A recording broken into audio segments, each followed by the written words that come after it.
చాలా రోజుల తర్వాత కనబడ్డాయి కుదుంతులు.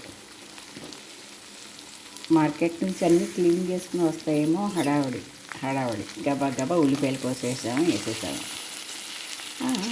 నెమ్మది నెమ్మది నెమ్మది. ఇవి చాలా సున్నితమైన చేపలండి. రాగానే గబగబా కోసుకున్నామా వేసేసుకున్నామా అన్నట్టుగానే ఉండాలి. ఇది యథా ప్రకారం మా ఆనవాయితీ మూపులే పెట్టా. క్లీన్ చేసి వస్తాయి కాబట్టి మార్కెట్లో నాకు పెద్ద ప్రాబ్లం ఉండదు. వండడం మాత్రం కోడిగుడ్డు కూరంతసేపేనండి. నిజంగా నిజం.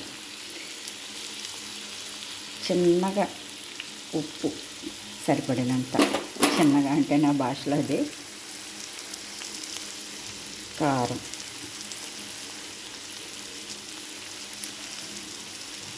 తొందరగా కూడా ఉడికిపోతాయి. ఇందులో ఒక్కటే ముళ్ళు ఉంటుందండి, భయపడక్కర్లేదు అసలు. పచ్చి బాలింతరాలకు కూడా పెడితే పాలు పడతాయి చేపలకి. ఇందులో ఉన్న సుగుణాలు ఏంటంటే అన్నీ. పైన చూసారా, అల్లం వెల్లుల్లిపాయ జీలకర్ర వేసాను. ఒమేగా 3 ఫ్యాటీ యాసిడ్స్ ఇందులో పుష్కలంగా ఉంటాయండి. మా డాక్టర్ గారు కూడా ఎప్పుడు ఇవే తినమని ప్రిఫర్ చేస్తూ ఉంటారు. మసాలా కూడా కాస్త చూసుకునే వేసుకోవాలి. నేను ఏంటంటే మామూలుగా యాక్చువల్గా అలా వేసి అలవాటు వేసేస్తున్నానంటే అన్నీ తక్కువే పడతాయి. ఇవన్నీ వేసి పైన నీళ్ళు వేసేసి ఒక 4-5 నిమిషాలు ఉంచితే చాలు, ఉడికిపోతాయి. ఎంత సున్నితమో అంత అమోఘం. వీటి పేరు నాకు నోటికి వచ్చే వరకు కూడా చాలా కష్టమయ్యేదండి. అమ్మగారి ఇంట్లో చిన్నాన్న తహసీల్దార్ అవ్వడం వల్ల గోదావరి ఒడినప్పుడు ఉండేవాళ్ళు పల్లెటూరులో. ఆ రైతులు ఇచ్చారు ఒకసారి. వీటి పేరు తెలీదు, ఇచ్చిన వాళ్ళ పేరు నోట్ చేసుకున్నానంతే. చిన్నాన్న చాలా ఏడిపించాడు ఒకప్పుడు నాకు ఈ పేరు.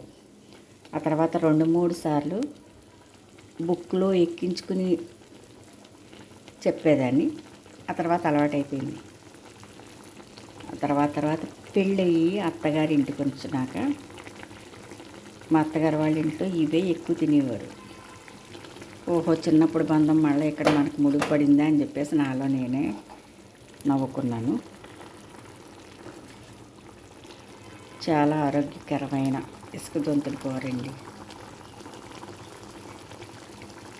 చాలా సింపుల్, చాలా ఆరోగ్యం. చేపలు తినాలి మరి. ఒక వయసు వచ్చాక చికెను మటన్ అంటే కాస్త తినబుద్ధి అవ్వదు.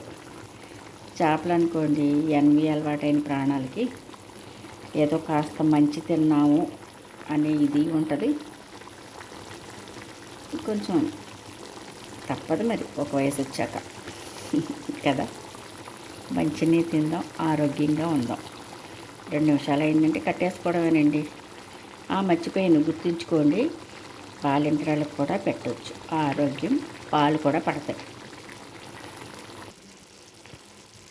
చారు పెట్టేలాగా కూర ఉడికిపోయింది, కట్టేయడమే. చాలా సున్నితం. నేను కలపలేదు కూడా, అయినా సరే ఉడికిపోతాయండి. కోడిగుడ్డు ఉక్కురికి పట్టేంత టైం మాత్రమే, లేకపోతే విడిపోయి కాస్త ఇది అయిపోతాయి. ఎంత పెద్ద చేప అయినా సరే, ఇందులో కొంచెం పెద్ద సైజు కూడా వస్తాయి. వాటితోటైనా సరే ఇదే ప్రొసీజర్, ఇదే కూర. ఇవి పులుసుకు పనికిరావండి, ఓన్లీ ఇగురు మాత్రమే. స్టవ్ ఆఫ్ చేస్తా. టేస్ట్ మాత్రం ఒక స్పెషల్ టేస్ట్ ఉంటుందండి దీనికి. కమ్మగా, ఎంత కమ్మగా ఉంటుందో. ఊరించేస్తున్నాను, వండుకోండి.